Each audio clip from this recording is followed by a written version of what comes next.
Minčių susidūrimas pristato Walteris Vaitas ir Martinas Smitas. Martinas Liuteris. Mirtina žaizda. Didysis prabudimas. Naujovės. Antrasis Vatikano suvažiavimas. Popiežius Pranciškus ir Laudato Si. COVID-19 pandemija. JAV rinkimai. Rusija prieš Ukrainą. Izraelio karas prieš Hamas.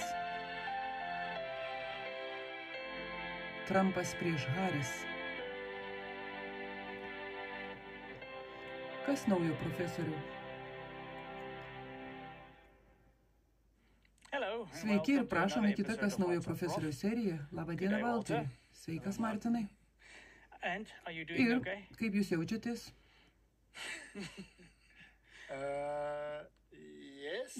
Taip, gerai. Ar varlė suvaldyta?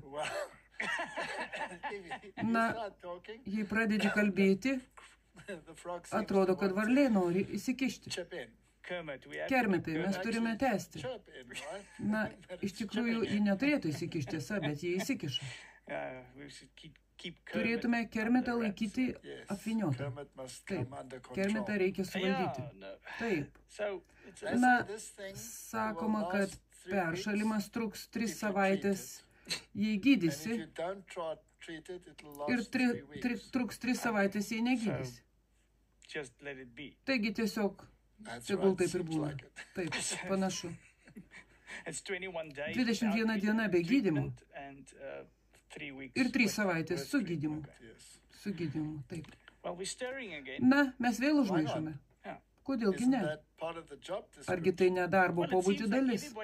Na, atrodo, kad visi nori viską sudėti į vieną puodą, kaip skirtingas religijas ir visą kitą, kad galėtume viską sumaišyti, ar ne?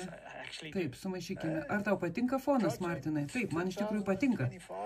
Ei, projektas 2025, padarykime Ameriką didžią, o ne, katalikišką vėl. Tai nedora. Matau už kepurėlės arba po ją yra rožančius. Na, jie vis kalba apie maldą ir maldą, bet jie turi kitokį požiūrį į maldą. Absoliučiai. Taigi, Martinai, manau, kad mes artėjame prie pranašysčių išsipildymo. Tad gal mums reikia pasimelsti. Žinoma, reikia pasimelskime. Mūsų dangiškasis Tėve, mes tikrai išgyvename svarbius laikus ir esame labai dėkingi, kad galime čia būti, bet taip pat negalime to padaryti be tavęs. Todėl prašome, kad kiekviename žingsnėme, kiekvienoje šio pokalbio minutėje apšviestų mūsų protus ir vestum diskusiją Jėzaus vardu. Amen. Pasaulyje vyksta daug įdomių dalykų ir foninio triukšmo, keli rinkimai buvo įdomus, vieni Kanadoje, vieni Australijoje ir Trumpo faktorius. Taip, įdomu, kai kuriuose šalyse, kaip Kanadoje, nebuvo tikimasi, kad jie 27 taškais lenks konservatorius. Bet tada atsirado Trumpo faktorius ir jie norėjo išlaikyti status quo, todėl vėl pasuko į kairę. O kai kurios kitos valstijos yra labai nusiminusios, nes nenorėjo turėti dar vienos kairiosios vyriausybės. Kai kurios iš jų netgi sako, kad turi daugiau bendro su jungtinėmis valstijomis ir gali prie jų prisijungti. Tai būtų įdomu. Trumpas visą laiką kalbėjo apie 51 valstiją. Taip, galbūt jis tai daro gabaliuką po gabaliuko, po truputį. Ir kita įdomi situacija, žinoma, yra Australija, kurioje vėlgi vyko kažkas, kas netitinka rinkimų tiesa. Ne. Ir vienas įdomus dalykas yra, kad partija, kuri laimėjo, jie taip pat norėjo arba bando įvesti mokestį, kuris yra gana absurdiškas. Taip. Ir Anglijoje dar vienas įdomus dalykas yra tai,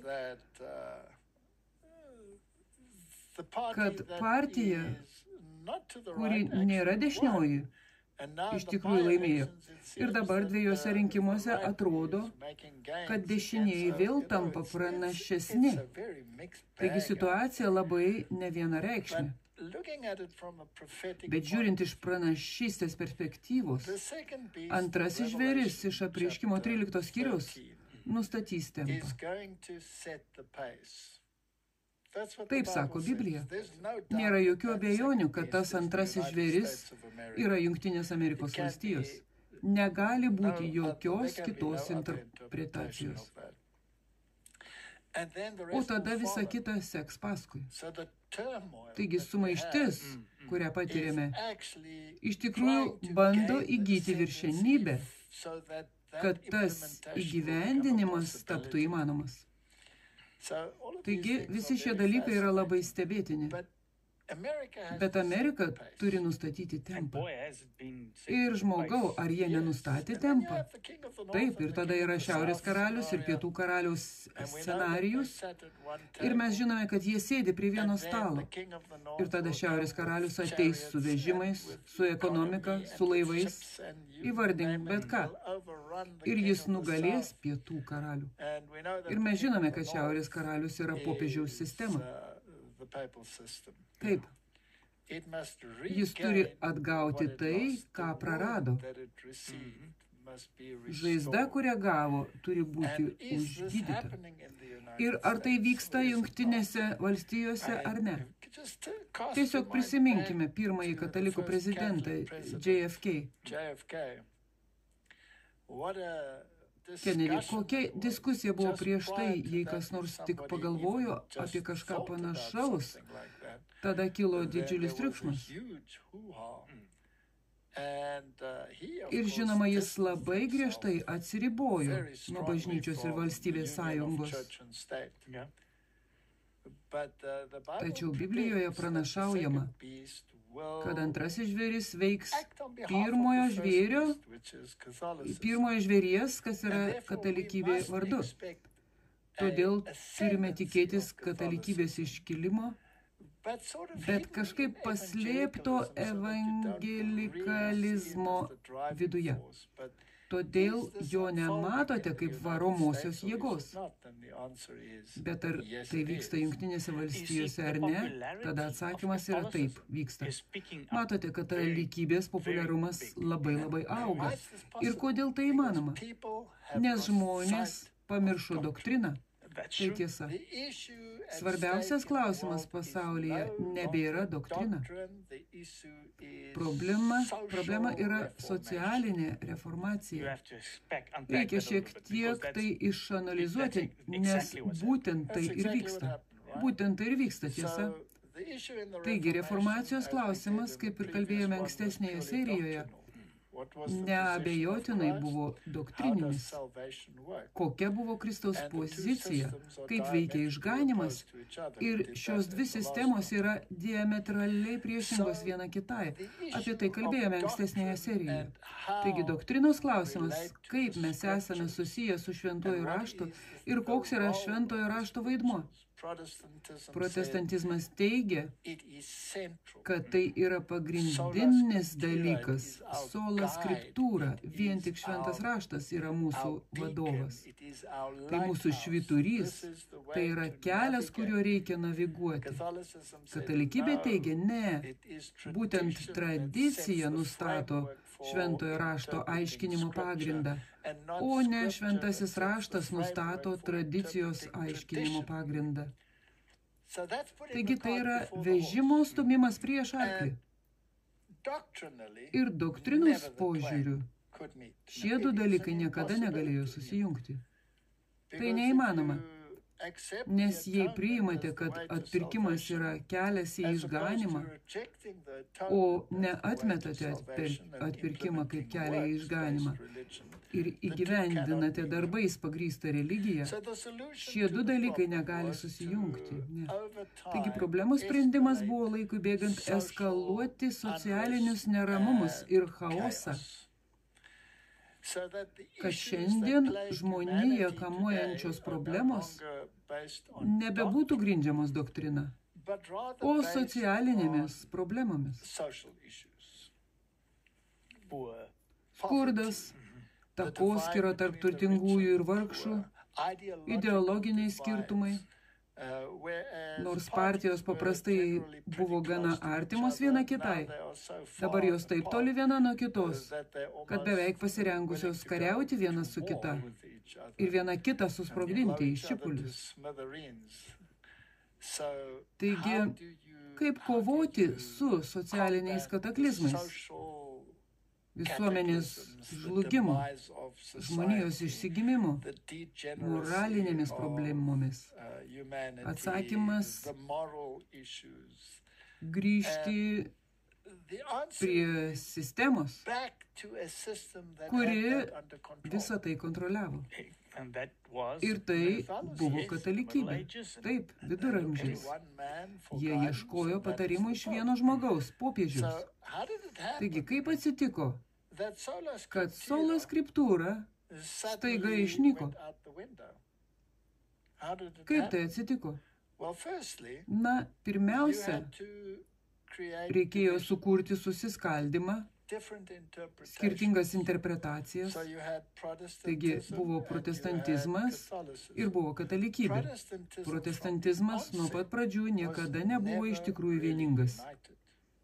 Ne. Jis turėjo vienybės aspektų, bet nebuvo vieningas. Kalvinizmas liko kalvinizmu. Staiga pradžioje net nebuvo vienybės, nuo pat pradžių jau buvo susiskaldimas. O paskui jis vis labiau ir labiau susiskaldė. Žmonėms studijuojant šventąjį raštą, kaip jau mes daug kartų kalbėjome, vienybė neatsirado, bet denominacijos daugėjo. Taigi prasidėjo nuo Saujelės, liuteronų Vokietijoje ir kalvinistų Šveicarijoje. Galiausiai tai perėjo į Škotiją, kur kalvinistai per Johną Knoxą pristatė savo doktriną. Tada atsirado Anglijos bažnyčia. Ir visos jos iš esmės buvo bažnyčios ir valstybės sąjunga, nes toks buvo viduramžių mąstymas. Po to ši bažnyčios ir valstybės sąjunga buvo sutrikdyta po Prancūzijos revoliucijos. Ir tada žlugo karaliai. Karaliai, atrodė, buvo išmesti. O jei jie ir buvo išsaugoti, jie atliko ceremoninį vaidmenį, kaip ir dabar. Taip, bet jei pažvelgsite užkulisiuose, jie labai ryškus slaptose draugijose. Taip. Ir karališkoji šeima iš tikrųjų vadovauja daugeliui slaptų draugijų. Taip, gerai. Taigi, jei paimsite Škotijos dešiniųjų, Anglijos ar bet kur kitur ložių didžiuosius meistrus, karališkoji šeima yra labai atstovaujama šiuo klausimu. Atrodė, kad jie pasitraukė į pogrindį, demokratija užėmė jos vietą ir demokratija padaugino sistemas. Taigi galiausiai bažnyčios, Martinai, jos toliau skaldėsi įvairiais klausimais. Taigi galiausiai atsirado tūkstančiai. Visos tvirtino, kad tai šventasis raštas. Ir kaip tu gali juos atitraukti nuo Dievo žodžio raidės? Tavo žodis yra žibintas mano kojoms ir šviesa mano keliui. Tavo žodis yra tiesa. Kaip tu juos atitrauki? Na, tu viską suskaidai po truputį ir pabrėži. Taip, pavyzdžiui, pasinaudoji mokslu. Pirmiausia, tu neigi pradžios knygą ir tai tampa mitologija. Tada tu neigi su tuo susijusias šventojo rašto dalis. Arba atrodo, kad gini pradžios knygos pasakojimą, suskaidai ją taip, kad būtų, tarkime, absoliutus pažodinis šventojo rašto aiškinimas,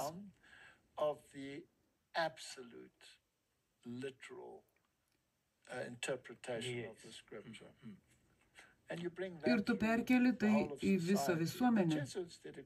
Ir jėzuitai atliko puikų darbą, mokymasis prieš mokymą, įkurdami universitetus, juos sekularizuodami, pašalindami šventąjį raštą, kaip tiesos pagrindą, kas yra teisinga, o kas yra neteisinga.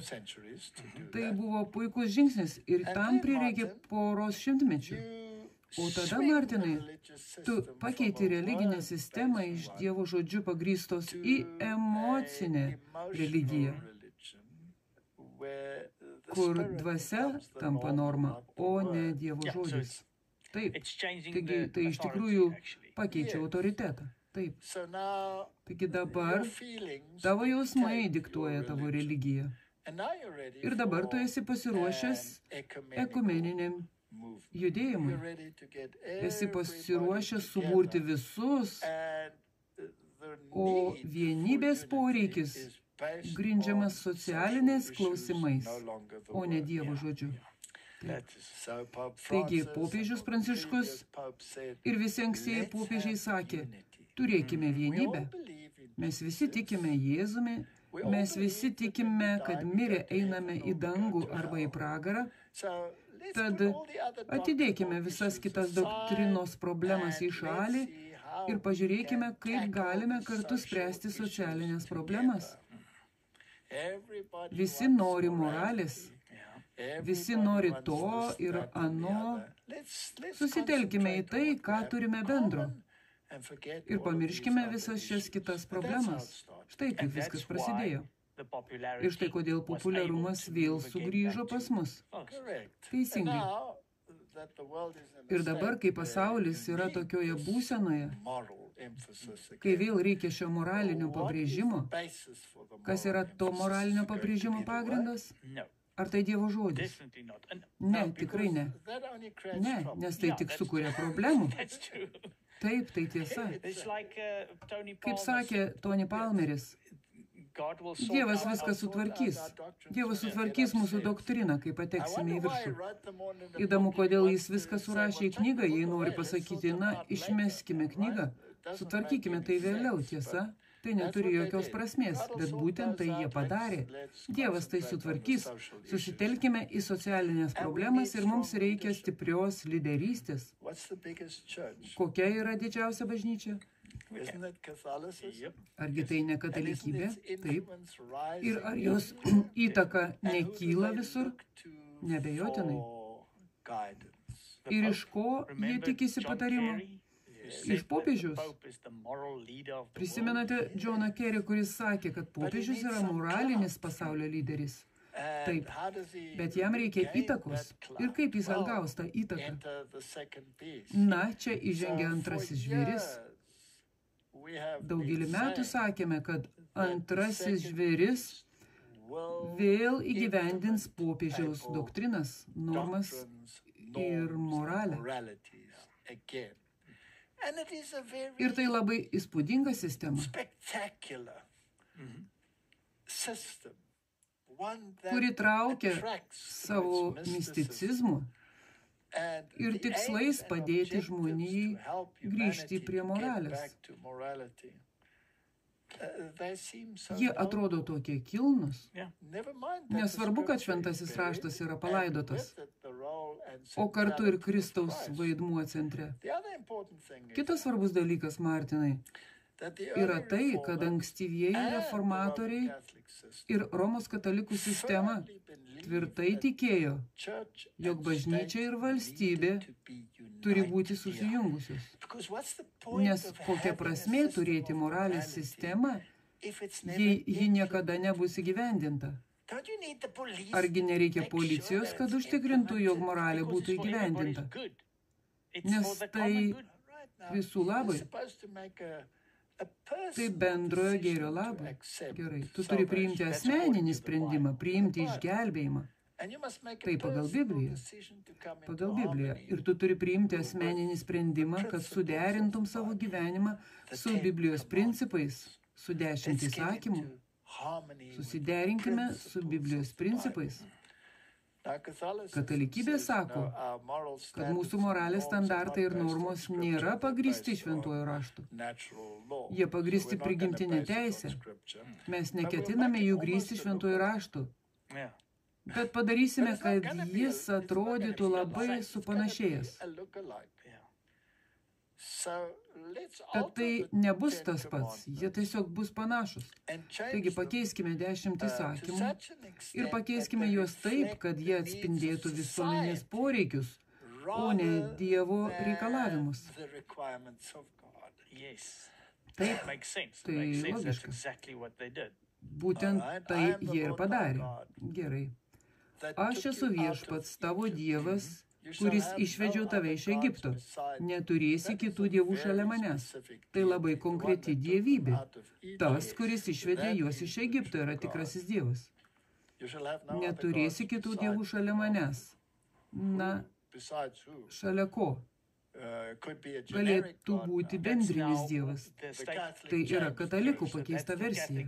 Taip, taigi tai yra katalikų pakeista versija ir viskas to baigėsi.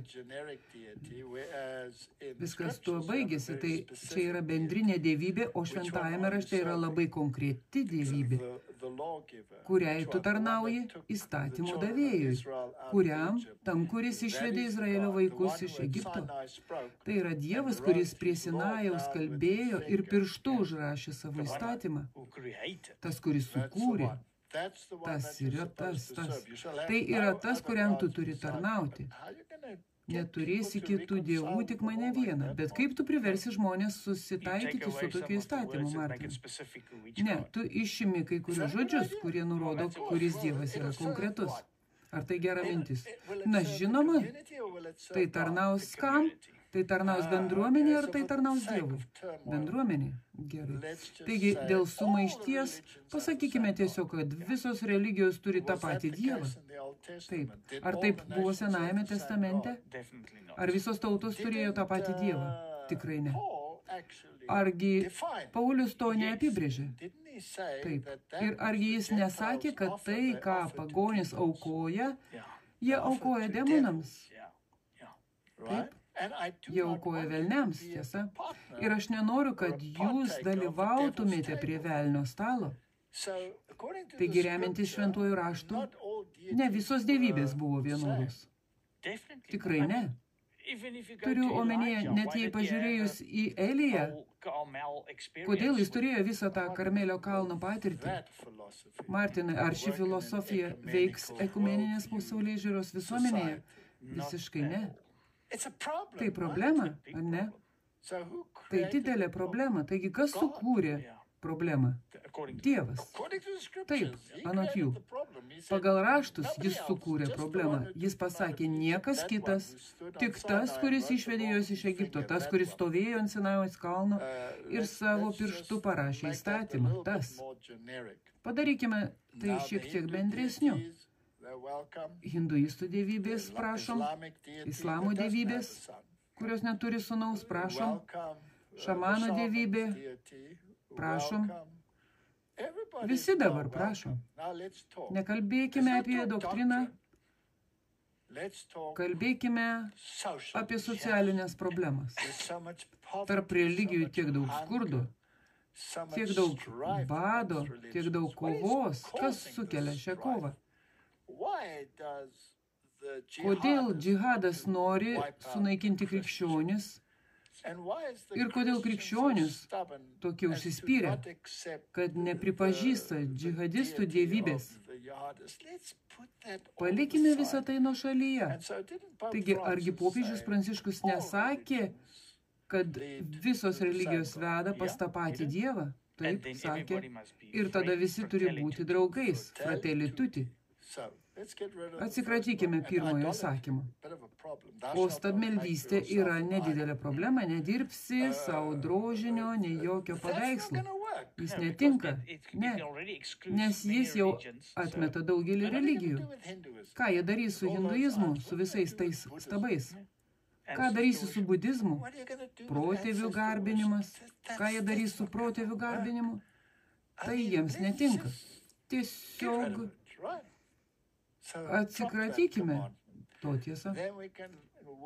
Taigi, atmeskime tą įsakymą, tada galėsime garbinti pačią mamą Vatikane, parodyti solidarumą ir visi bus laimingi.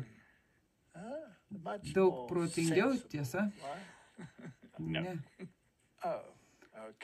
Gerai.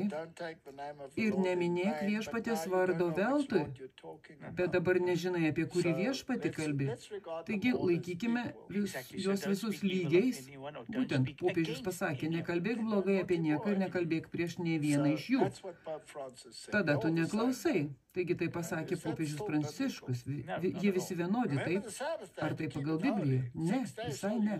Atmink šabo dieną, kad ją švęstum, 6 dienas dirbsi, bet visas pasaulis garbina Saulę. Tai šiek tiek per didelis įsakymas pereiti prie 7-osios dienos. Laikykimės 1-osios dienos. Ir juk Jėzus prisikėlė 1-ąją savaitės dieną. Tad nesivarginkime dėl to. Bet tai yra valdžios įstatymas. Aš esu viešpats, kuris sutvėrė dangų ir žemę, todėl aš įsakau jums. O, ne, laikykimės bendrinio pobūdžio dievybių. Visi čia taip masto, tik pora jų yra šiek tiek pamišę ir nori švęsti sabatą, tiesa. Bet tegul jie tai daro savo dieną, tada palikime tik švęsk šabo dieną ir viskas. Taip, dabar ten parašyta.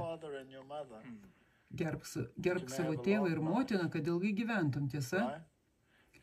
Išimkime pažadą.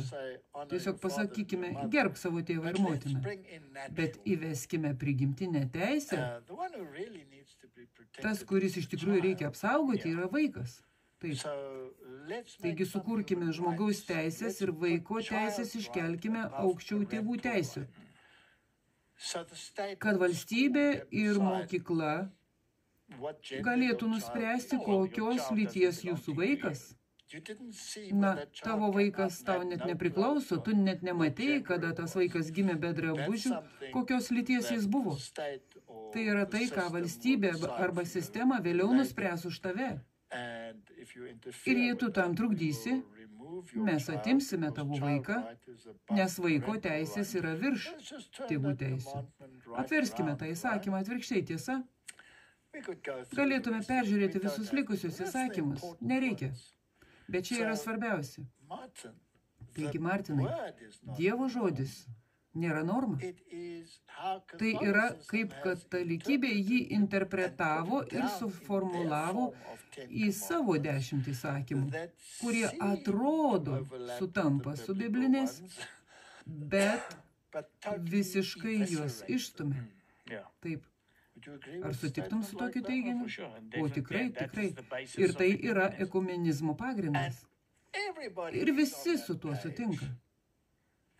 Taigi, Tridento susirinkime, kai protestantai pasakė sola scriptura, mes tikime Bibliją ir tik Bibliją. Regijo arkivyskupas pasakė, ne. Jūs netikite, jūs švenčiate sekmadienį. Taigi iš tikrųjų klausotės katalikų bažnyčios normų ir standartų. Todėl tiesiog patylėkite, jūs esate tik maištingi žmonės ir mes jūs sutvarkysime. Ir jėzuitai buvo sukurti tam tikslui, mes sugrąžinsime jūs prie bažnyčios diktuojamų normų ir standartų ir pamirškime Bibliją. Taigi, trumpai tariant, štai kaip viskas įvyko, kaip mes pasiekėme tai, kur esame šiandien. Ir dabar mes žengsime į sistemą, kurioje pasaulis yra suirutėje. Ir vėl reikia tvirto moralinio vadovavimo, grįžimas prie katalikybės. Ne Dievo žodis. Grįžimas prie katalikybės ir jos normų. Ir kadangi doktrina nėra svarbi, bet svarbi visuomenė ir bendras gėris, o jiems reikia visuomenės. Todėl niekas net nepastebės, kai įgyvendinsime procedūras, įstatymus ir kitus dalykus, kurie prieštarauja tam, ką sako Biblija, bet visuomeniai jų tikrai reikia. Ir tai puikiai dera su šiuo ekumeniniu meilės pamokslavimu. Gerai pasakyta. Taigi, visiškai atsikratykime doktrinos, ji nėra svarbi, plaukime pasroviui. Martinai, kas nors pasakys, kad aš neplaukiu pasroviui? Tai dėl socialinės visuomenės ir viso kito tiesiog atsikratykime jo. Jų. Gerai. Taigi, bet kokį priešingą balsą reikia nutildyti, tiesa? Jie nežino, kaip tai padaryti. Ar jie neseniai nepraktikavo tai pasaulyje? Kaip nutildyti tam tikrus balsus, net jei jie kalba prasme? Tu sakai, kad jie kalba nesąmonės. Na, jei turime tokį foną, Martinai, galime taip ir kalbėti, tiesa? Galime. Turiu omenyje, prieš 5 metus nebūtų taip atvirai kalbama. Ir nebūtumėte galėję taip lengvai atstumti žmonių. Gerai, kaip jie padarė žiniasklaidoje, vien todėl, kad kažkas pažeidė priimtiną normą, anot jų. Gerai. Taigi, Martinai, esmė ta, kad Biblijoje pranašaujama, jog pirmasis žvėris, kuris neabejotinai yra katalikybė, atsigaus, žaizda užgis, ir tas, kuris įgyvendins jos normas ir standartus jos vardu, bus antrasis žvėris, o tai yra Jungtinės Amerikos valstijos. Klausimas nėra, ar tai įmanoma, o klausimas, ar tai vyksta. Neabejotinai. Taigi, Martinai, kas turi įvykti? Pirma, katalikybės įvaizdis turi atrodyti vėl pakylėtas. Taip, ji turi tapti populiari. Pirma. Antra, moralinis balsas, sklindantis iš to šaltinio, turi būti laikomas svarbiausiu. Jie labai sunkiai dirbo ties tuo, tiesa, tiek kairieji, tiek dešinėjai, žinoma. Pavyzdžiui, Kerry kalbos šiuo klausimu, ji turi būti vėl iškelta, bet ji turi tapti hiperbolinė, ji turi sustiprėti, turi ateiti didvyris, teisingai, bet ji vis turi atrodyti pasyviai fone. Taigi, jai reikia įgaliotinio.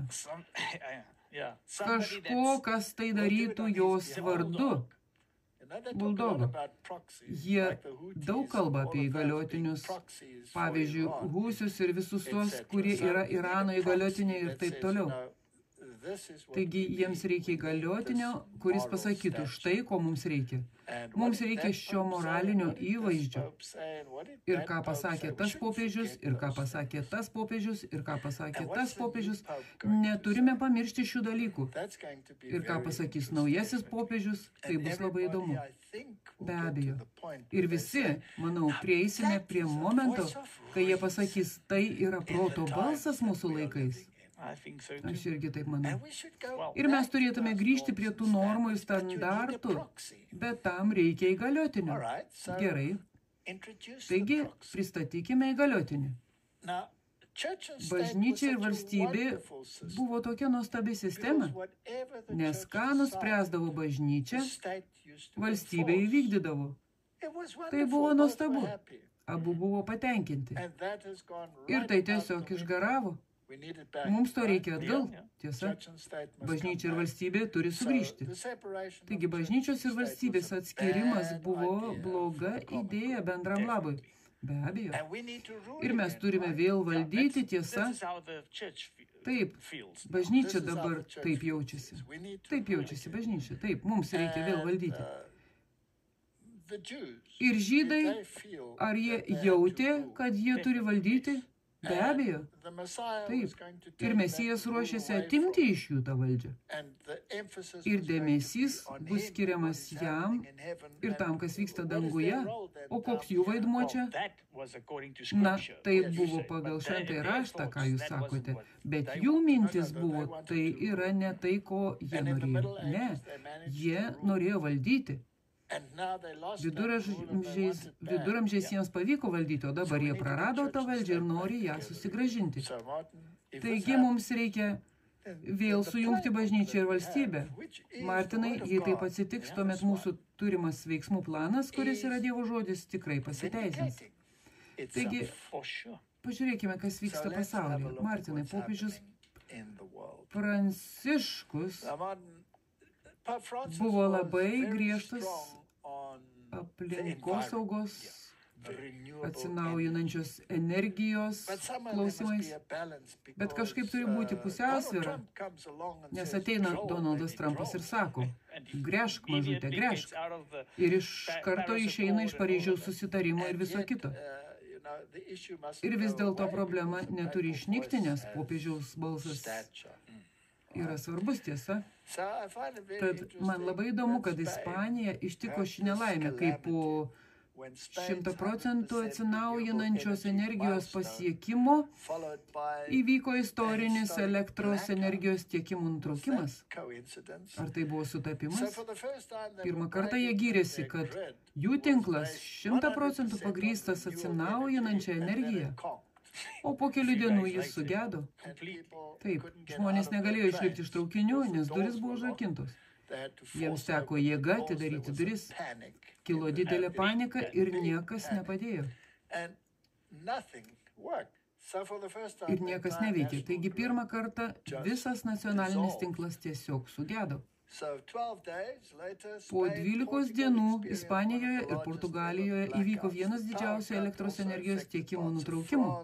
Elektros energijos tiekimo nutraukimas taip pat paveikė dalį Prancūzijos, Andoros, Belgijos, Niderlandų, kai Iberijos tinklas atsijungė nuo platesnio Europos tinklo ir panašiai. O priežastis? Na, mes iš tikrųjų nežinome, ar tai buvo temperatūra, ar tai buvo pulsas, kas tai bebūtų, bet panika. Jie kelias valandas buvo be elektros ir tai buvo panika.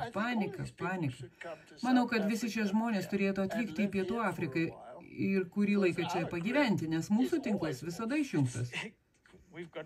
Jis kurį laiką stabilizavosi, o paskui prieš kelias savaitės vėl sulūžo. Taip. Atleiskite, taip. Jei kada nors važiavote Johanesburge ir manote, kad galite rasti veikiantį šviesoforą, na tada pagalvokite dar kartą. Taigi prie visų šių dalykų esame visiškai pripratę, mes iš tikrųjų šypsomės, kai tokie dalykai nutinka. Bet Martinai, tai tiesiog dalis chaoso, kurį reikia sutvarkyti, tiesa? Jį reikia sutvarkyti. Ir sutvarkymas turės vykti su religiniu akcentu. Matote, bet galbūt, kai tai vyksta, Trumpas priešinasi visam tam ir tai iškelia jo poziciją, tiesa, jo autoritetą. Taigi grįžkime šiek tiek atgal į kovo 25 dieną, beje, tai buvo ne taip senai, kai arkivyskupas Elpidoforas įteikė šventąjį kryžių prezidentui Trumpui per Graikijos nepriklausomybės dienos šventę. Tai labai įdomu. Arkivyskupas, ortodoksų arkivyskupas įteikė šį ypatingą kryžių ir čia rašoma, jis palygino prezidento vadovavimą su imperatoriaus Konstantino didžiojo vadovavimu. Jei grįžtume į istoriją, Konstantinas, žinoma, buvo labai svarbus imperatorius, nes jis įteisino krikščionybę Romoje. Jis ne tik įteisino ją, bet ir remiantis dokumentais, kurie kai kurių teigimų buvo visiškai suklastoti, iš esmės perdavė valdžią Romos vyskupui ant lėkštutės, kad jis galėtų valdyti ne tik religinius, bet ir pasaulietinius reikalus. Tai iš esmės yra pakilimas, kurį jis paliko Romos katalikų bažnyčiai. Ir Romos vyskupas, kuris dabar yra popiežius. Tai yra popiežius, teisingai. Taigi Konstantinas priėmė krikščionybę, bet jis neatsisakė pagonybės. Taigi, jei pažvelgsite į jo didžiuosius memorialus, krikščionybė vaizduojama vienoje pusėje, o mitraizmas, saulės garbinimas kitoje. Ir iš tikrųjų, Jis suvienijo pagonybę ir krikščionybę. Tai sinkretizmas.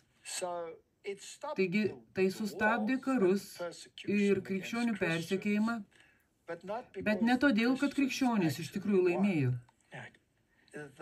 Jie buvo prijungti. Tai iš tikrųjų net pavojingesnis atvejis. Tai daug pavojingesnis. Sinkretizmas yra toksinas labai priimtiname gėrime. Apgaulė. Kaip bebūtų, jis palygino jį su Konstantinu. Ir turėdamas tokį istorinį foną, aš esu gana to patenkintas. Tai tiesa, nes taip, kaip sakoma Biblijoje įvyks. Taip. Ir tai iš esmės tas pats. Taigi prisimenant Romos valdovo kryžiaus kaip dieviškosios pergalės simbolio viziją, įteikdamas kryžių, arkivyskupas Elpidoforas prisiminė apie garsųjį imperatoriaus regėjimą. Šis kryžius yra būtent tas simbolis, kuris atvedė Konstantiną į pergalę, kaip jam apreiškė Jėzus. Prezidentas Trumpas buvo akivaizdžiai sujaudintas, su dėkingumu priėmė dovaną ir pripažino jos gilią reikšmę. Martinai, koks buvo Konstantino veiksmų poveikis? Jis iškėlė Romos vyskupo poziciją aukščiau visų krikščionių vyskupų visame pasaulyje. Ir iš esmės įsteigė popiežiaus sostą kaip pasekmę. Taigi, jei tai galima laikyti pavyzdžių, ar tai palyginimas, paralelė, tai gali būti nuostabu, ar tai būtų įdomi paralelė. Manau, kad tai galėtų būti tiesa. O tada 2025 m. kovo 19 dieną tikėjimo lyderiai susirinko aplink Trumpą melstis ovaliajame kabinete. Ir tai buvo pavadinta neįtikėtina diena. Iš visos šalies jie aplankė Donaldą Trumpą ir meldėsi kartu su vyriausiuoju vadu. Baltieji rūmai paskelbė nuotrauką, kurioje lyderiai susirinkę melstis aplink Trumpą, kai jis sėdėjo prie savo stalo. Vasarį Trumpas pasirašė vykdomąjį įsakymą, kuriuo įsteigtas Baltųjų rūmų tikėjimo biuras. Čia matome pažangą. Taip, tai pirmas dalykas, kurį jis įtraukė į vykdomąjį įsakymą. O Paula White yra pagrindinė Trumpo patarėja. Gerai. Ir šis biuras yra Baltuose rūmuose, labai arti ovaliojo kabineto, vakarinėme sparne. Beje, tai labai simboliška. Ir tai pirmas kartas, kai tokia organizacija gavo savo vietą Baltuosiuose rūmuose. Tai tarsi bažnyčios ir valstybės susivienijimas, tiesa? Na, negaliu sugalvoti geresnio būdo tai įgyvendinti. Tai yra vidaus politikos tarybos dalis. Įsakyme teigiama, kad naujasis biuras konsultuosis su religiniais lyderiais įvairiomis temomis, įskaitant religinės laisvės gynimą. Tai skamba labai kilniai. Tačiau turime prisiminti, kaip popiežius Pranciškus ir katalikybė apibrėžė religinę laisvę. Religinė laisvė visada apibrėžiama bendrojo gėrio ribose. Taip, taigi tu negali laisvai daryti, ką nori. Gali daryti tiek, kiek jiems tinka. Gali turėti savo konfesinę ar religinę orientaciją, jei tai netrukdo bendrajam gėriui. O kas, jei jie vieningai vertina kokį nors klausimą, o tu nuo jo atsiriboji? Tuomet tu neturi religinės laisvės, nes nedirbi bendrojo gėrio rėmuose. Religinė laisvė veikia tik tuo atveju, jei ji atitinka bendrojo gėrio reikalavimus. Tai panašu į žodžio laisvę, pasak jų, kol nesakai nieko, ko mes nenorime, kad sakytum. Trečiadienio vakarą Trumpo Mar-a-Lago rezidencijoje Palm Beach'e, Floridoje, vyks gala Katalikai už katalikus. Tai taip pat stebėtina. Taigi štai Ši organizacija, ši tikėjimų paremta organizacija, įkurta Baltuosiuose rūmuose. Paula White, žinoma, yra evangelikė, bet dabar jis turėjo ypatingą dieną tik katalikams. Taip, savo rezidenciją. Renginyje kalbėjo atsargos armijos generolas Michaelas Flynnas ir patyręs politinis konsultantas Rogeris Stone'as ir taip toliau. Ir tai yra jų svetainė Katalikai už katalikus. Katalikų maldos už Ameriką 2025. Mar-a-Lago rezidencijoje. Įkvepianti naują katalikybės ir patriotizmo bangą Amerikoje. Ar jie gauna ypatingą postūmį? Žinoma, jie tai skatina. Ir argi nėra labai svarbu prisiminti, kad tai yra konservatyvūs katalikai iki Antrojo Vatikano susirinkimo rėmėjai. Jiems iš tikrųjų tai reikia konservatyvaus popiežiaus, kad įtvirtintų problemas, tiesa. Ir kitas žodis, kurį vartojome ir praėjusį kartą, tai yra tradiciniai katalikai.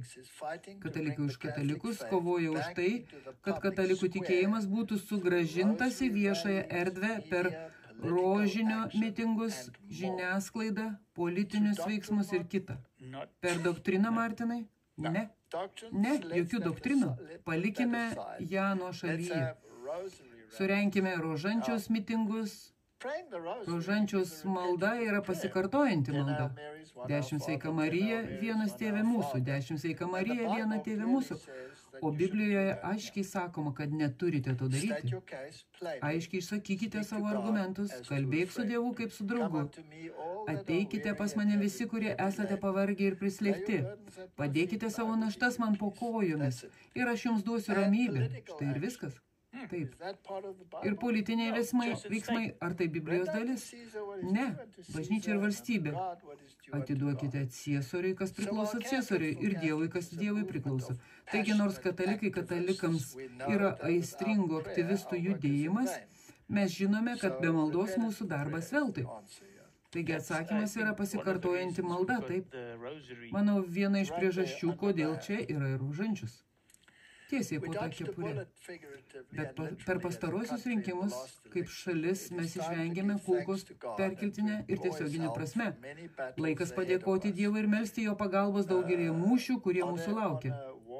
Ar jie pasiruošia karui? Be abejo. Tad koks yra tikslas? Gražinti katalikiškas normas ir standartus į administraciją. Taip pat jaučiamas šioks toks pasąmoninis priešiškumas Trumpui. Taip, kad tai yra tas žmogus. Yra tas, kuris tai padarys. Gerai, taigi pažiūrėkime, ką apie tai mano konservatyvūs katalikai. Štai nuotrauka, kurioje nematyti visų kunigų, bet yra daugiau nei 100 kunigų. Tai Fatimos Dievo motinos statula, kuri buvo padovanota ne tik Donaldui Trumpui, bet ir visai jo šeimai.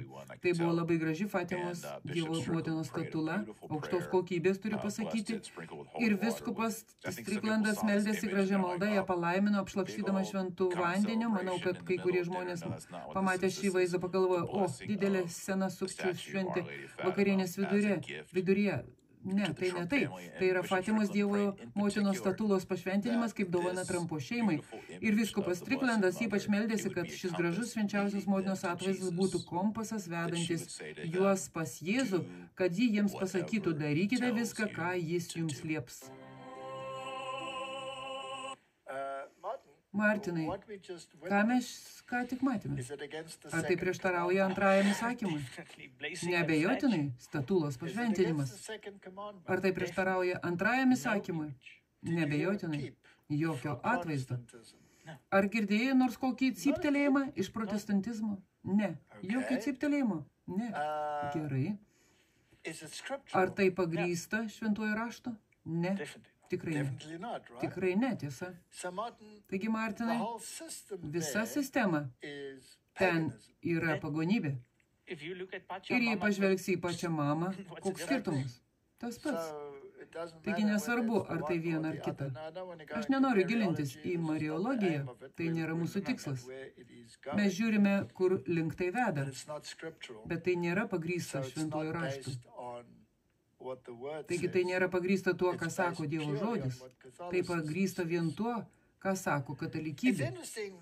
Įdomu, kad regis anot Sky News Trumpas elgėsi su visais šiais vykdomaisiais įsakymais ir visais kitais dalykais labiau kaip karalius, o ne kaip prezidentas. Taip, tai tiesa.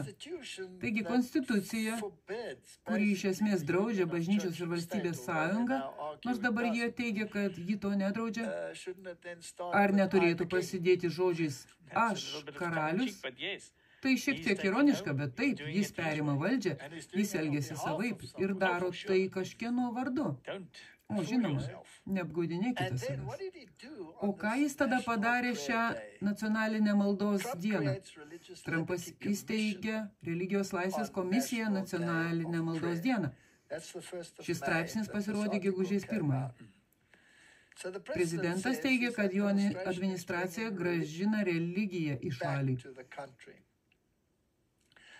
Šimtai religinių lyderių atstovaujančių įvairioms religinėms grupėms, krikščionims, žydams, musulmonams, hinduistams, be kita ko dalyvavo Rožių sodo renginyje, kuris vyko vos už kelių žingsnių nuo ovaliojo kabineto.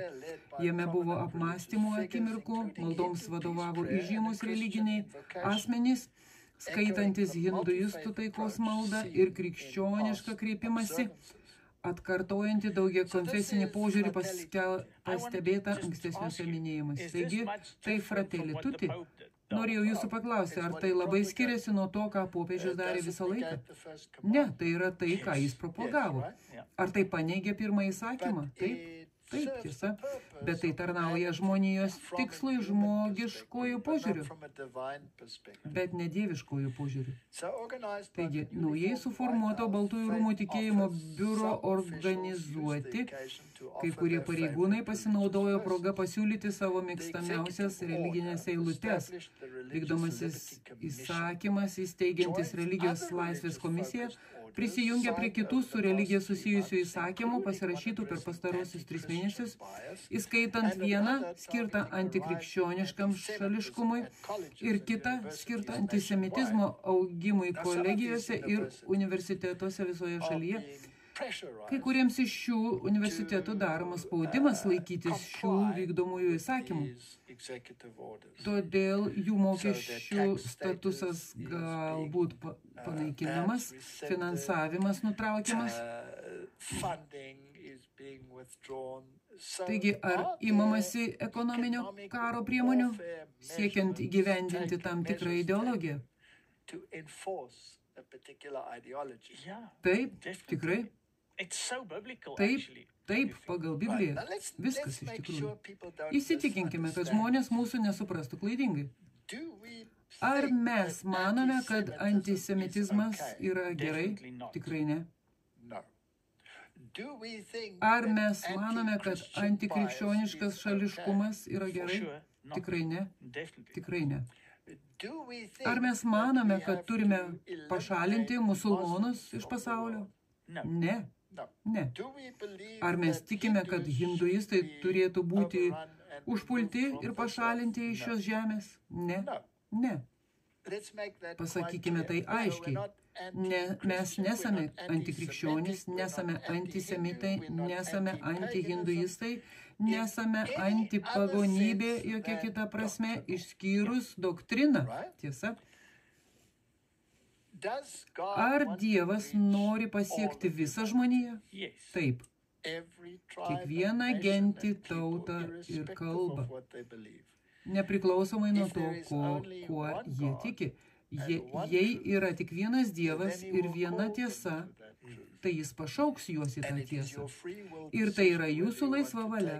Ar norite ją priimti ar ne, tiesa? Tai yra esmė, pats svarbiausias dalykas. Gerai. Taigi mes neimsime ginklų į rankas, bet mes imsime kardą. tą. Tik Dievo žodį, tiesa, tik Dievo žodį. Tai mūsų kardas, taip sako šventas raštas. Taigi šioje situacijoje mes žinome, kad tai pažeidžia pirmąjį įsakymą. Ir aš turiu nuspręsti, su kuria partija prisijungti ir kodėl visos šios skirtingos tikėjimo pagrįstos organizacijos gali solidariai susivienyti. Kodėl tai apskritai įmanoma? Matote, manau, kad problema, kuri gali kilti su žmonėmis, kai jie sako, o jūs esate prieš tai, nėra nieko blogo kalbėti su kitų religijų asmenimis, draugauti su ten esančiais žmonėmis, bet kai tai tampa oficialia vieta, tu negali. Jei tu visus juos priimi kaip vedančius pas Dievą, tada tu neigi tai, ką sako šventasis raštas, nes yra tik vienas kelias pas Dievą. Ir tai yra per Jėzų Kristų, tiesa? Taip. Ten yra krikščionių. Bet kokį standartą jie taiko? Popiežiaus standartą ar biblinį standartą? Na, jei neigiate visus šios kitus dalykus ir atidėsite doktriną į šalį, tai akivaizdu, kad popiežiaus standartas. Tai fratelli tutti, tai popiežiaus standartas, o ne biblinis standartas. Gerai, tęskime. Ką Donaldas Trumpas iš tikrųjų sako apie tai? Mes grąžiname religiją į savo šalį ir mes tai sugrąžiname greitai ir tvirtai, nes kad Amerika būtų didžia tauta, mes visada turime būti viena tauta po Dievu. Frazė, kurios jie norėjo atsikratyti, radikalūs kairieji. Net nemanau, kad mes leisime jiems jos, bet nemanau, kad leisime jos atsikratyti. Tiesa, mes padarysime Ameriką vėl turtingą ir sveiką. O kodėl mes nesakome turtingą, sveiką ir religingą? Ar turėčiau tai pridėti šiai grupiai, tiesa? Danai Patrikai. Ir jūs žinote, jie dirba tiesiai iš Baltųjų rūmų. Jie niekada to nedarė, to niekada nebuvo daroma anksčiau. Joks kitas prezidentas to neleido. Manau, jie sako, bažnyčios valstybės atskirimas, aš pasakiau, gerai, pamirškime apie tai bent kartą. Mes pasakėme, tikrai, atskirimas, nežinau, ar tai geras dalykas ar blogas, nesu tikras, bet nesvarbu, ar yra atskirimas ar ne, jūs vaikinai esate Baltuosiuose rūmuose, kur ir turėtume būti. Ir jūs atstovaujate mūsų šaliai, o mes sugrąžiname religiją į mūsų šalį ir tai svarbu. Aš įkūriau istorinį tikėjimo biurą Baltuosiuose rūmuose esantį vakarų sparne ir tai bus biuras, tai labai gerai. Jau matau, kad daug žmonių kreipiasi ir tai gerai. Todėl norime ginti ir atstovauti visų tikėjimų žmonėms ir jų religinėms laisvėms tiek namuose, tiek užsienyje. Ir aš norėjau, kad jie turėtų šį biurą. Niekada anksčiau to nebuvo. Nemanau, kad tai kada nors anksčiau nutiko, tiesa. Tikintieji niekada nebuvo leidžiami į Baltuosius rūmus. Tikriausiai rytoj bus paduoti į teismą, nes sakys bažnyčios valstybės atsiskirimas, to negalima padaryti, tiesa, bet mes laimėsime. PAM laimės tą bylą, ji visada laimi. Kartais jie gauna ne tokį gerą teisėją, bet jį galiausiai laimi. Štai apie ką visą tai, tiesa, PAM. Aš pasirašiau vykdomą įsakymą kovai su antisemitizmu. Tai didelis dalykas. Didelis dalykas. Ir aš įsteigiau Teisingumo departamento darbo grupę, kuri yra išties svarbus dalykas. Ir, Danai, tu į ją įsitrauksi, kad išnaikintum antikrikščioniškas nuostatas. Dar negirdėjote, bet egzistuoja ir antikrikščioniškas šališkumas. Vos po kelių akimirkų pasirašysiu vykdomą įsakymą, kuriuo įsteigiama prezidentinė komisija religijos laisvės klausimais. Todėl mes čia ir esame. Pirmininkas yra Teksaso gubernatoriaus pavaduotojas Danas Patrikas, kurio idėja kilo, kas tai buvo. Ir atsistokite, Danai, koks puikus žmogus, koks puikus politikas.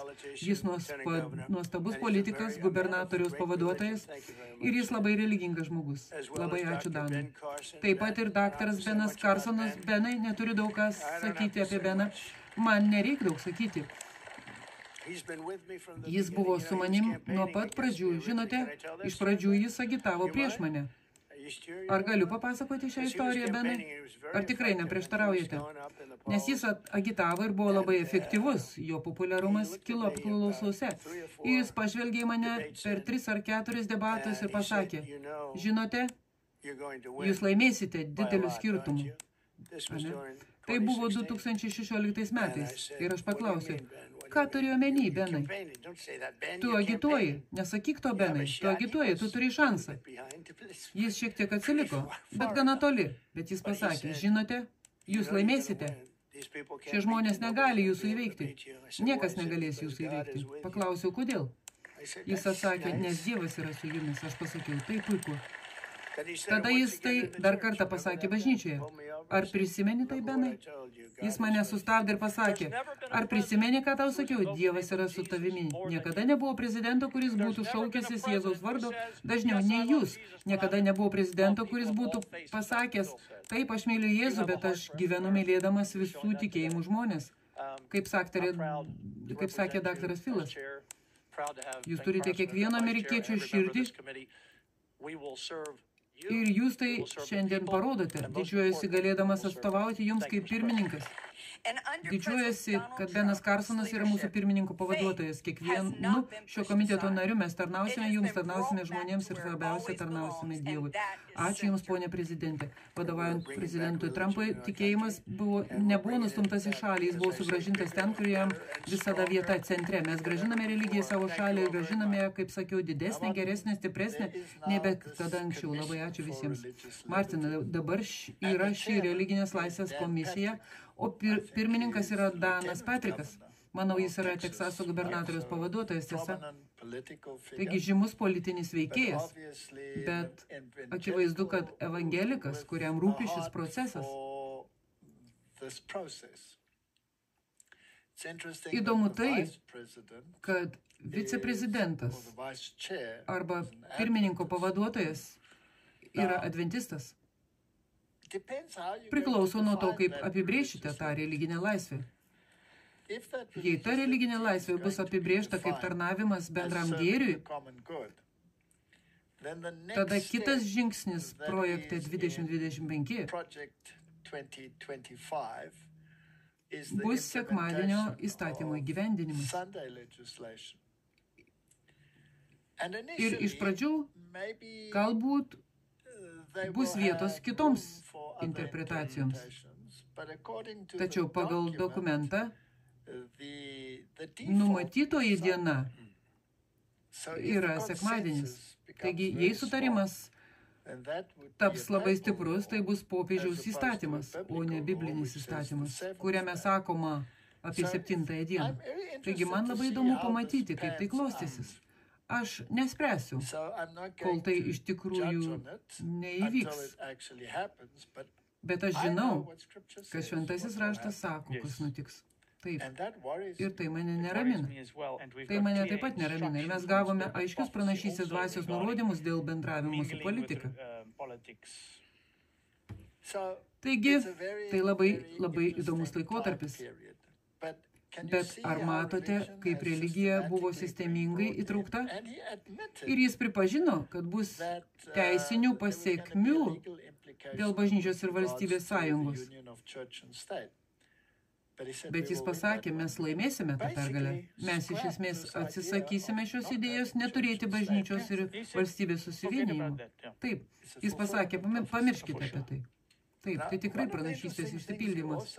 Vienas įdomių jo pasakytų dalykų buvo, kaip pagarbos ženklas jo šventenybės popiežiaus Pranciškaus atminimui, remdamasis įgaliojimais, kuriuos man, kaip Jungtinių valstijų prezidentui, suteikia Jungtinių Amerikos valstijų konstitucija ir įstatymai, įsakau, kad Jungtinių valstijų vėliava Baltuosiuose rūmuose ir visuose viešuosiuose pastatuose bei teritorijoje būtų nuleista iki pusės stiebo. Taigi, pirmiausia, tai yra Romos vyskupo statuso pripažinimas. Tiesa. Ir tai yra pagarbos ženklas. Kas būtų, jei jie galiausiai įgyvendintų jo autoriteto ženklą? Tai būtų įdomu, tiesa? Tikrai. Vienas iš kardinolų, kuris yra tarp konservatorių favoritų, jis nėra vienintelis konservatyvus kardinolas, yra ir kitų, kurie varžosi dėl posto. Ir pats Donaldas Trumpas paminėjo amerikietį kardinolą, kuris taip pat yra konservatorių pusėje. Taigi yra nemažai jų, kurie galėtų būti kandidatais. Vienas iš jų yra Robertas Sara. 5 kardinolo Roberto Saros citatos konservatorių favorito įpėdinio į popiežiaus Pranciškaus vietą. Konservatoriai jį laikė pagrįstų popiežių doktrinos ir liturgijos požiūrių. Popiežiai Jonas Paulius II ir Benediktas XVI. Laikykimės tradicijos diktuojamo katalikiško ritualo. Beje. Jis yra tarp tų, kurie laikomi popiežiaus Pranciškaus pakeitimu. Taigi toks žmogus atitiktų bendrą Baltuose rūmuose esančių politikų mąstymą šiuo metu. Ir net tos aktyvistų grupės katalikai už katalikus grupės. Teisingai. Taigi tai labai įdomu. Anksčiau jis vadovavo Vatikano labdaros biurui Cor Unum ir daug kartų konfliktavo su Pranciškumi. Jų ideologinis susiskaldimas rimčiausiai paaštrėjo, kai Sara ir Benediktas, kuris 2013 metais pasitraukė iš laikinojo popiežiaus pareigų, kartu parašė knygą pavadinimu Iš mūsų širdžių gelmių – kunigystė, celibatas ir katalikų bažnyčios krizė, kurioje jie pasisakė už tradiciškesnius gyvenimo būdus. Vansas, vienas iš paskutiniųjų garbingų asmenų, susitikusių su popiežiumi Pranciškumi Velykų sekmadienį prieš jo mirtį, pastaruoju metu viešuose kreipimuose užsiminė apie popiežių Joną Paulių II ideologiškai panašesnį į Sarą. Taigi atrodo, kad liberalioji pusė tolsta nuo konservatyviosios. Ir kaip jau sakėme, Martinai, tai būtų žaizdos užgijimas. Tikrai. Na, ar tai taip pat gali būti užgijimas, jei tai grįžtų prie išrinkto liberalaus popiežiaus? Na, nesvarbu, ar išrinktasis popiežius yra liberalas, ar konservatorius, ar nuosaikus, ar kažkas tarp jų. Žaizdą užgydys bažnyčios ir valstybės susivienijimas. O bažnyčios normos ir standartai bus įgyvendinti įstatymais. Tai visiškai užgydys žaizdą. Nes tai yra katalikų moralės įteisinimas popiežiaus vardu. Net jei tai prieštarauja šventajam raštui. Taip, tai užgydys žaizdą. Tačiau katalikybė visada teigia, kad viduramžiais galiojusi sistema, kai pagal tradiciją popiežiaus statusas buvo priimamas be jokių klausimų, jie nori susigrąžinti tai. Tai, kas buvo daroma, ir ritualus, kurie laikė žmonės nežinojime. Taip, tai tiesa. Ir mes norime, kad žmonės nežinotų ir šiandien, nes turime sutelkti dėmesį į ritualus, o ne į Dievo žodį. Tai tiesa. Aš tiesiog norėjau, aš pagalvojau, mes kalbėjomės, kaip ką tik sakėte, kad reikia kažko, kas iš tikrųjų užimtų tą vietą, kuris būtų populiarus. Popiežius Pranciškus iš pradžių buvo labai populiarus, bet iš tikrųjų, jei pažvelgsime į tai, ir mes tai daug kartų minėjome, nors jis sakė tam tikrus labai liberalius dalykus, jis niekada nekeitė doktrinos. Ne, doktrina liko. Ir antrasis Vatikano susirinkimas nepakeitė nė vienos doktrinos. Ir kaip sakė vyskupas Schneideris, jie negali to padaryti. Nes jie yra ex katedra, jie yra neklystantis. Taigi, jei kas nors grįž prie šio neklystamumo klausimo, tada protestantizmas tikrai turėtų turėti kadenciją. Jie turėtų patirti priepolį. Jie turėtų patirti apoplektinį priepolį. Bet aš garantuoju, kad nebus nemenkiausio cyptelėjimo. Iš tikrųjų, jie tai palaiko, nes jie nori, kad ši moralė sugrįžtų. Jie nori turėti žemišką valdžią, į kurią galėtų žiūrėti, žemišką savo galios įgyvendinimą ir pamirškime apie Dievo karalystę, nes mes ją įkursime ir Jėzus stebės iš šalies ir pasakys, puiku mano mažieji kareivėliai ten apačioje.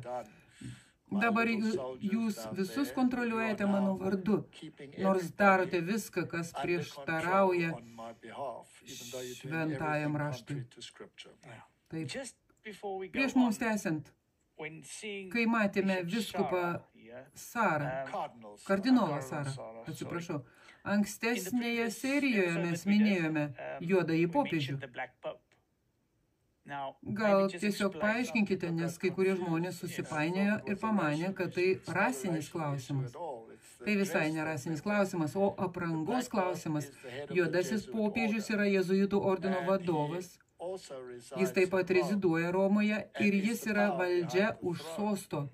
Jis yra armijos generolas ir yra tas, kuris įgyvendina norus ir rūpinasi, kad jie būtų įgyvendinti ir infiltruoti į visas politinės visuomenės. Taigi, juodasis popiežius yra ne dėl savo odos spalvos, o dėl apsiausto, kurį jis dėvi. Tada turime baltąjį popiežių. Jam jie prisiekė ištikimybę, bet jie taip vieningi savo darbe, o tikslas vėlgi yra šis ultramontanizmas. Visa valdžia viename žmoguje. Ir tai jie nori įgyvendinti. Jei kitas popiežius būtų juodaodis pagal savo spalvą, na, tada galima būtų pajuokauti ir sakyti, kad bus du juodieji popiežiai, bet iš tikrųjų ne. Nesvarbu, ar jis baltaodis ar juodaodis, nes tai visai nerasinis klausimas. Tai įgyvendinama religinė sistema. Tai gali būti labai ironiška, bet iš tikrųjų tai gali būti ir pasąmoninga. Žinoma, netgi šiek tiek pranašiška. Taip, kalbant apie tai, kad Trumpas savo socialinėme tinkle paskelbė savo kaip popiežiaus nuotrauką. Ir kilo didelis ažiotažas ir šauksmas, bet buvo tūkstančiai, kuriems tai patiko, 100 tūkstančių. Mano nuomonė, tai tikriausiai buvo gana įžūlu, bet tai galėtų būti pranašystė. Ne tai, kad jis taps popiežiumi, žinoma, ne tai, bet tai, kad jis įgyvendins popiežiaus vardu, ką jie nori. Tikrai. Matote, jis elgsis, nors ir nėra popiežius, darys viską, ko nori popiežius. Viską, ko jis nori. Taigi, jis elgsis kaip popiežius. Taip. Iš tikrųjų, jis darys jo vardu, ko popiežius norėtų daryti viešai, bet jis tai daro slapta. Jis darys tai, ką popiežiai būtų darę viduramžiais. Jis bus tik įgaliotinis darantis tai jo vardu. Taigi nuotrauka buvo paskelbta be komentarų ar paaiškinimų JAV prezidento asmeninėje paskyroje, o vėliau Baltųjų rūmų X ir Instagram paskyrose. Taigi galbūt buvo įvykę išdaigų, bet galbūt jiems nežinant arba žinant, kad tai buvo pranašiška užuomina. Argi tai nėra vienas iš jėzuitų triukų? Fakto pateikimas akivaizdoje. Taip, tai yra slaptosios draugijos norma. Slėpti dalykus akivaizdoje. Tai įvyko vos kelios dienos po to, kai pasaulio lyderis pajuokavo, kad jis norėtų būti popiežiumi. Praėjusią savaitę Baltuosiuose rūmuose žurnalistai jo paklausė, ką jis norėtų Pranciškaus įpėdiniu. Ir jis atsakė, aš norėčiau būti popiežiumi. Tai būtų mano pirmasis pasirinkimas. Jis tęsė, kad neturi preferencijos, bet New York'e yra labai geras kardinolas. Na, anksčiau jis sakė, kad kardinolas Burkas yra puikus pasirinkimas. Dabar jis tikriausiai turi omenyje kardinolą Dolaną. Taigi, bet kuris iš jų būtų tradicionalistas, jei ateitų. Taigi, yra nemažai. Nesakau, kad jie ateis, bet būtų įdomu, jei kuris nors iš jų ateitų. Be to, kiek liečia jį patį, jis buvo auklėjamas presbiterionu. Taigi, tai yra kalvinistas, bet jis to atsisakė ir laiko save nekonfesiniu krikščioniu. O tai tikriausiai išmintingas žingsnis, jei nori tokio ekumeninio klimato, kokio nori Roma. Taip, tikrai, jis privalo. Iš tikrųjų, ką jis padarė, jis atidėjo Bibliją į šalį. Taip, pasakyti, kad nenoriu su nieko būti siejamas. Tai iš tikrųjų panašu į katalikų doktriną. Taip, tai panašu į katalikų doktriną. Tai labai gudri sistema. Martinai, pereikime prie projekto 2025, nes iš tikrųjų tai yra veiksmų planas, ar ne? Šis yra kovo 20 dienos straipsnis susijęs su švietimo departamentu, kuris įnešė šiek tiek liberalių idėjų, kad jie nori jas išnaikinti. Švietimas yra labai svarbus dešiniųjų pažiūrų politikos pageidavimų sąrašo, žinoma kaip projektas 2025 taikinys. Tai iš BBC naujienų. 900 puslapių dokumente raginama didinti mokyklų pasirinkimą, iš esmės subsidijuoti religinės ir privačias mokyklas viešosiomis lėšomis, o tai taip pat buvo ankstyvojo Trumpo vykdomojo įsakymo objektas. Taigi kyla klausimas, nors Trumpas atsiribojęs nuo projekto 2025, iš tikrųjų jis jį įgyvendina, nes pudingo rezultatas visada slypi valgyme. Būtent. Taigi tai gali būti žodžių žaismas, kad jis atsiriboja, bet visas jo kabinetas iš tikrųjų yra nesiejama to dalis ir yra užsiėmę tuo. Teisingai, jis pats to tiesiogiai nedaro. Tai kaip katalikų bažnyčia atsiriboja nuo masonų, nors dauguma jų žymių žmonių yra masonai, tiesa? Nors Trumpas atsiribojo nuo projekto 2025, jis nominavo kelis jo autorius užimti pagrindinės vyriausybės pareigas, o daugelis jo pradinių vykdomųjų įsakymų glaudžiai atitinka dokumente išdėstytus pasiūlymus. Taigi jie klausia, ar tai dabar yra politika šiems 2025, ar tai pageidavimų sąrašas. Taigi jie jį sumažino nuo politikos iki pageidavimų sąrašo. Bet argi tai ne tas pats? Jei parašai vykdomą įsakymą, o pageidavimų sąrašas tampa politika, žinoma, todėl ir sakau, kad tai žodžių žaismas. Tai gudrus žodžių žaismas. Taigi klausimas, ar projektas 2025 pavers Ameriką vėl katalikišką? Ar tai geras klausimas? Na, čia jis apsirengęs labiau kaip jėzuitas, vilkintis juodu apsiaustu tiesa. Taigi, ar jis atlieka dvigubą vaidmenį? Mes nežinome. Sky News tai perima ir klausia, ar Donaldas Trumpas vadovaujasi dešiniųjų pažiūrų planu ir kas toliau.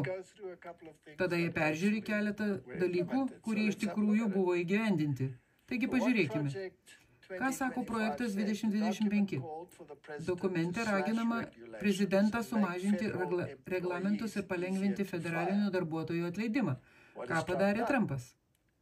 Nuo pat pirmos dienos, kai jis grįžo į pareigas, ponas Trumpas nurodė sąjungininkams pulti vadinamąją giliąją valstybę, labiau kontroliuojant federalinės agentūras, įskaitant FTB ir Teisingumo departamentą.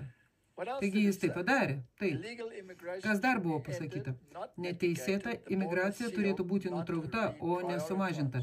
Siena užanspauduota, o ne persvarstyta. Ką jis padarė? Jis pažadėjo didelio masto deportacijas ir paskelbė nacionalinę nepaprastąją padėtį pasienyje su Meksika ir iš esmės tai sustabdė. Taip. 99,9%. Taigi, ar jis tai įgyvendino? Žinoma. Gerai. Kas dar projekte buvo sakoma? Kitas konservatyvus prezidentas privalo paversti Amerikos pilietinės visuomenės institucijas sunkiais taikiniais pabudusios kultūros kariams.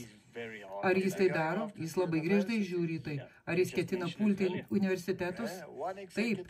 Jūs ką tik tai minėjote anksčiau. Gerai, vienas vykdomasis įsakymas po kito. Pranešama, kad tai turėtų būti padaryta išbraukiant tokius terminus kaip įvairovė, lygybė, įtrauktis, lyčių lygybė ir abortai. Ar jie nesustabdė viso finansavimo? Taip. Ar Masko vadovaujamas vyriausybės efektyvumo departamentas viso to nenustatė ir tiesiog nesustabdė? Sustabdė, kad tai buvo nedelsiant panaikinta pirmajame vykdomajame įsakyme tą pačią pirmąją dieną. Ir kokį pyktį tai sukėlė? Ar jie nedegina Tesla automobilių ir nedaro visokių dalykų dėl to? Jie visur rengia protestus, bet dabar matau, kad yra ir kontrprotestų. Taigi, ką jis padarė? Jis pažadėjo karą prieš pabudusiuosius ir tikrai įvykdė savo pažadą. Jo vykdomieji įsakymai nustatė, kad yra tik 2 lytis, siekia nutraukti vyriausybės paramą šioms programoms, o Pentagonas išvalė tą įvairovės turinį iš savo internetinių platformų.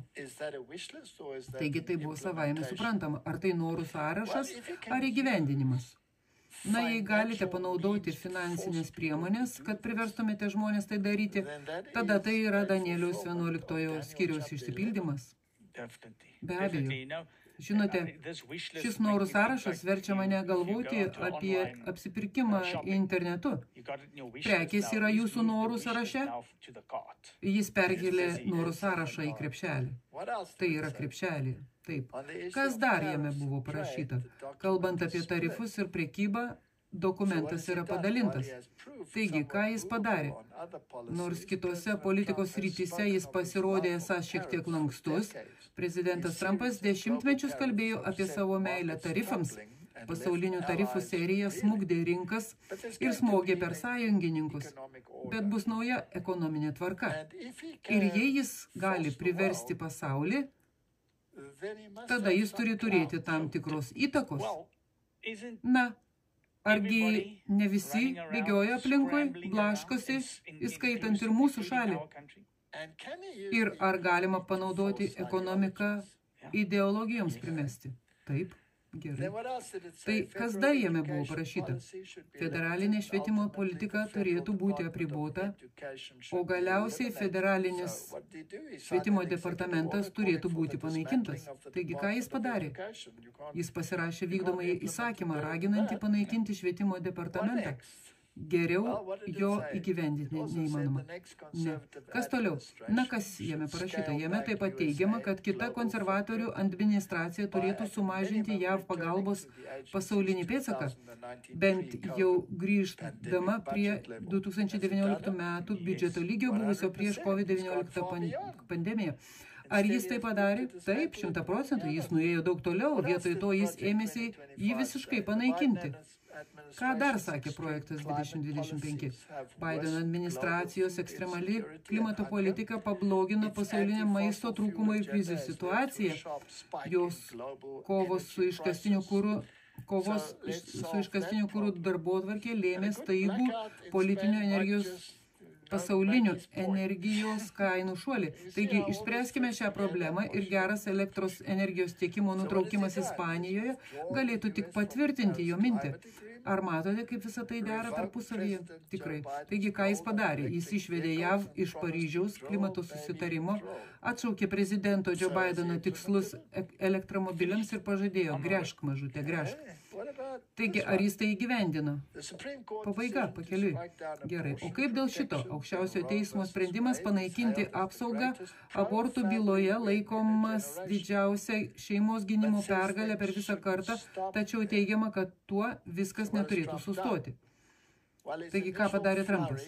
Nors pradinis jo vykdomųjų įsakymų srautas neapėmė priemonių skirtų Comstock įstatymų plėtrai ar vykdymui, daktaras Longas teigia, kad prezidento kadencija dar tik prasideda. Taigi, Martinai, tai yra ilgalaikė darbotvarkė. Pirmiausia, turite sutvarkyti reikalus, kurie suteiks jums reikiamą svertą, tiesa? Tai tiesa. Negalite įgyvendinti ideologijos, kol neturite sverto jai įgyvendinti, tiesa? Ir galite pamatyti, kaip tai klostosi. Ką dar sako projektas 2025? Platus galios planas ragino JAV sąjungininkus prisijimti daug didesnę atsakomybę už savo įprastinę gynybą. Ką jis padarė? Ponas Trumpas ir jo administracija paragino NATO sąjungininkus daugiau skirti gynybai. Jis iš esmės juos verčia, jis ne tik jų prašo. Ir kas tada? TikTok iš esmės yra Kinijos šnipinėjimo įrankis, kurį prezidentas turėtų uždrausti. Taigi Trumpas bando dėrėtis dėl programėlės pardavimo JAV operacijoms. Jis žaidžia pagal planą. Mane domina kitas. Taip. Ir tai ne mes minime, tai Sky News rašo. Tiesa, nebejotina. Tiesiog aiškiai tai pasakykime. Kas toliau? Taigi, kas galėtų būti toliau? Jei ponas Trumpas ir toliau sąmoningai ar nesąmoningai atkartos projektą 2025, kai kurios neįgyvendintos dokumento dalis apima šias. Dėmesys šeimai, kuri, kaip teigiama, išgyvena krizę. Čia priduriama laikas politikos formuotojams iškelti šeimos autoritetą, formavimąsi ir sanglaudą kaip svarbiausią prioritetą ir netgi panaudoti vyriausybės galią. Ar tai yra teisės aktai? Taip. Įskaitant mokesčių kodeksą, siekiant atkurti Amerikos šeimą. O vienas iš autorių teigia, kad reikia susidurti su kiekvienu grėsme, su kiekviena grėsme šeimos stabilumui. Kas yra svarbiausia, ko prašė popiežyje, kad šeima sugrįžtų prie savo pradinės paskirties? Ko jie prašė? Sekmadienio įstatymo. Sekmadienio įstatymo. Ar tai irgi yra dokumente? Tai yra dokumentuose, bet Europoje tai jau seniai įsitvirtino. Europos sekmadienio alijansas tai nuolat propaguoja, bet jei jie to prašo, ir svarbiausias klausimas, norint atkurti šeimos gyvybingumą, yra bendras laikas, praleistas kartu kaip šeimai. Siekiant ne tik prisidėti prie šeimos tikslų. Todėl tai turi būti sinchronizuotas laikas. Sinchronizuotas laikas, Martinai. Kaip sinchronizuoti laiką? Tai reiškia, kad duoti mamai laisvą trečiadienį, o tėčiui laisvą sekmadienį nepadeda. Nes tada šeima susiskaldo. Nepadeda, jei viena šeimos dalis laikosi mokyklos taisyklių, o kita darbo taisyklių. Tai nėra sinchronizuotas laikas. Kaip juos visus sujungti? Privalote turėti vieną bendrą poilsio dieną. Ar galite turėti dvi? Ne. Ar galite turėti tris? Ne. Taigi kokia diena yra numatytoji? Sekmadienis, žinoma. Ir ką jie sakė projekte 2025, kokia yra numatytoji diena? Sekmadienis. Taigi argumentas turi būti sinchronizuotas laikas, kad šeimos susiburtų.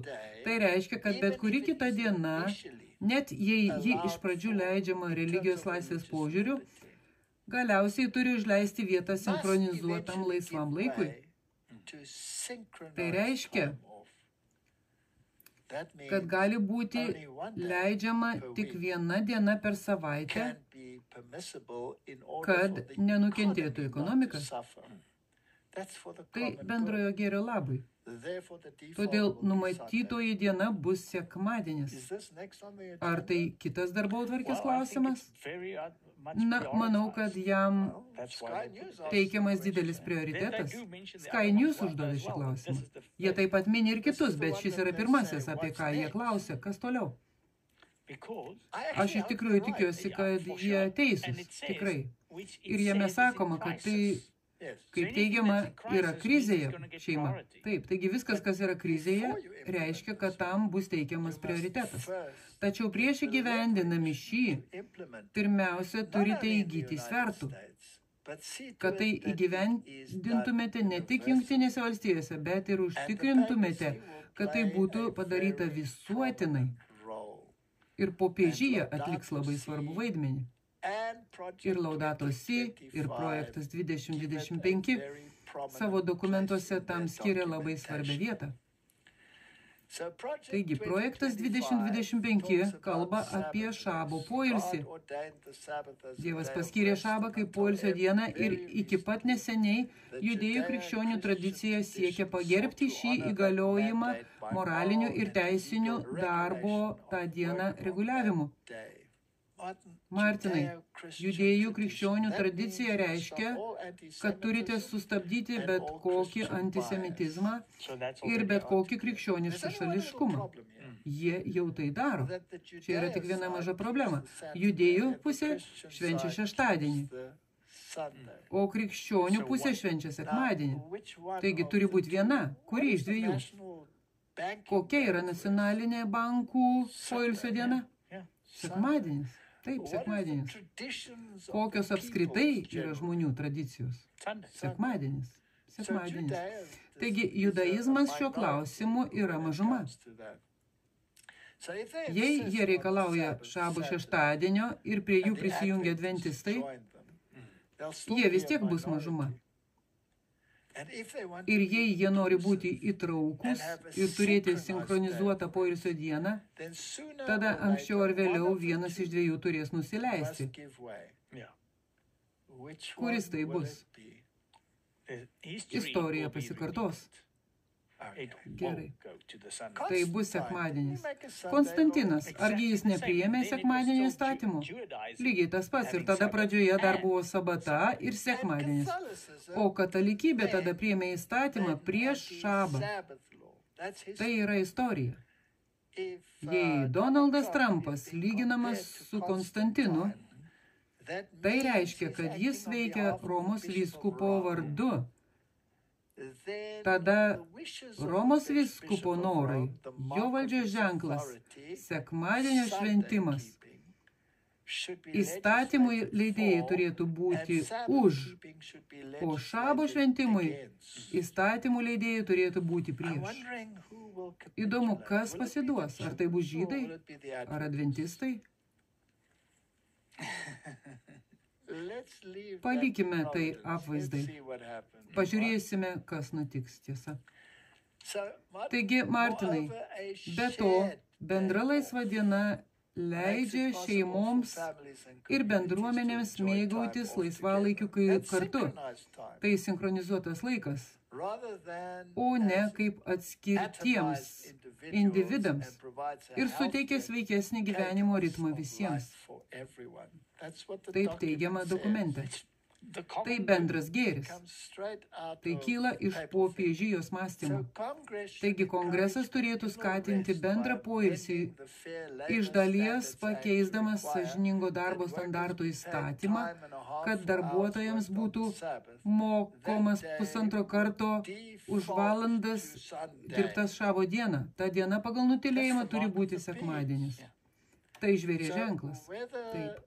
Taigi nesvarbu, ar pirmininkas yra evangelikas, ar pirmininko pavaduotojas yra adventistas, ar ginče dalyvauja žydas, sekmadienio ir šeštadienio klausimas lengvai neišnyks. Kas pasiduos yra klausimas. Ir kuri diena galiausiai bus nustatyta, kad būtų sinchronizuota poilsio diena. Visuotinai. Taip. Ar manai, kad profesinės sąjungos prisidės prie šio reikalo? O, jos vaidina svarbu vaidmenį. Ar Europoje pagrindinės profesinės sąjungos prisijungia prie sekmadienio judėjimo? Neabejotinai, visos. Martinai, mūsų laukia įdomi kelionė. Todėl manau, kad ant šios natos mes turime melstis, nes manau, kad šventajame rašte užrašyta veiksmų schema skleidžiasi prieš mūsų akis. Ir mums reikia tokių maldų, o ne jų rožančių maldų. Ne. Prašykime Dievo paprastai. Dangiškasis Tėve, tu valdai istoriją. Mes tai žinome, nes tu iš anksto numatei istoriją Danieliaus knygoje ir apreiškime. O dabar, kai mes matome ten parašytus dalykus, besiskleidžiančius prieš mūsų akis, tai reiškia, mes turime rinktis tarp įvairių karalių. Kai kurie teigia, kad šio pasaulio karaliai diktuos moralę, o Biblija teigia, kad jei nesilaikai šventojo rašto moralės, tu nemyli Dievo. Nes jei myli Dievą, tu laikysiesi jo įsakymų, o jei jų nesilaikai, esi vadinamas melagiu. Taigi, dangiškasis Tėve, mes nenorime būti melagiai. Mes norime laikytis tavo įsakymų, o ne keisti apeigų, kurios maitina bendrą gėrį. Taigi padėk mums priimti teisingus sprendimus. Tai mano malda Jėzaus vardu. Amen.